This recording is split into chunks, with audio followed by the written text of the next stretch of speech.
काय हो, तुमच्या घरच्यांना सुद्धा असंच वाटतं का की तुम्हाला स्वयंपाकच नाही बनवता येते?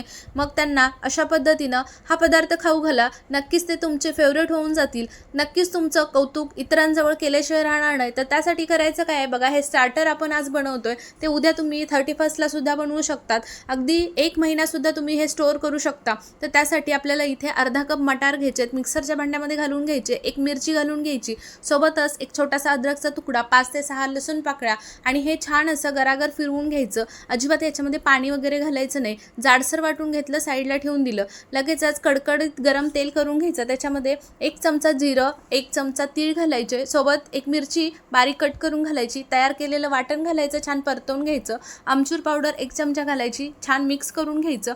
आता इथे पहा आपल्याला पाणी घालायचं आहे याच्यामध्ये. तर इथे एकूण मी पाऊण कप इतकं पाणी घातलंय. तर पाऊण कप पाणी घातलं, व्यवस्थित मिक्सरच्या भांड्यामधून फिरवून घेऊन टाकून दिलं त्याच्यामध्ये. लगेच मीठ घालायचं चवीनुसार आणि रवा आपल्याला याच्यामध्ये घालायचा, बारीक मोठा कोणताही वापरू शकता.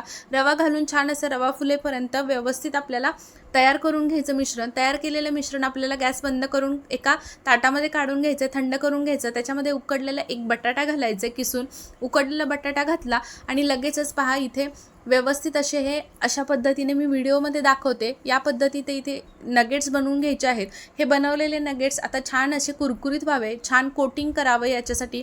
त्यासाठी आपल्याला इथे कॉर्नफ्लोअर वापरायचं आहे. तुम्ही इथे रवा वगैरे किंवा मग ब्रेड क्रम्ससुद्धा वापरू शकतात. तयार केलेले जे नगेट्स आहेत ते साईडला ठेवून दिले. आता मी तुम्हाला दुसरी पद्धतसुद्धा दाखवते. इथे आपण टिक्कीसुद्धा बनवू शकतो. तर अशा पद्धतीनं अर्धी मी नगेट्स बनवले, अर्धी टिक्की बनवली. त्यालासुद्धा आपण इथे कॉर्नफ्लोअरचं कोटिंग करणार आहोत. सोबतच रव्याचंसुद्धा तुम्ही कोटिंग छान असं करू शकता.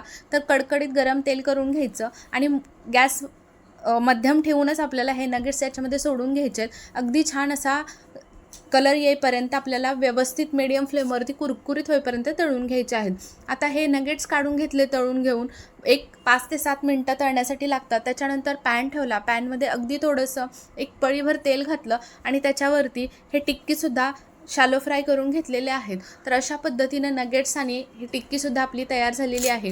तर आता इथे पहा, मस्त असा आवाज तुम्हाला ऐकवते. वरतून अगदी कुरकुरीत होतात, अजिबात तेलकट वगैरे होत नाहीत आणि आतूनसुद्धा अगदी जाळीदार छान मऊसूत होतात. तर अशा पद्धतीने ही टिक्कीसुद्धा आणि हे नगेट्ससुद्धा तुम्ही उद्याच 31 डिसेंबरला सर्वांना अशा पद्धतीने बनवून खाऊ घाला. नक्कीच ते दुसऱ्यांच्या जवळ तुमचं कौतुक केल्याशिवाय राहणार नाहीत. मग काय, अशा पद्धतीने बनवायचे आणि लगेचच खायला घ्यायचे. अगदी प्रवासातसुद्धा तुम्ही खाऊ शकता किंवा मग महिनाभरसुद्धा स्टोअर करून ठेवू शकता. ते कसं, तर आता जे आपण बनवले ते तळायच्या पहिलं जे होते ते आपण फ्रीजरमध्ये ठेवू शकतो. रेसिपी आवडली असेल तर नक्की चॅनलला फॉलो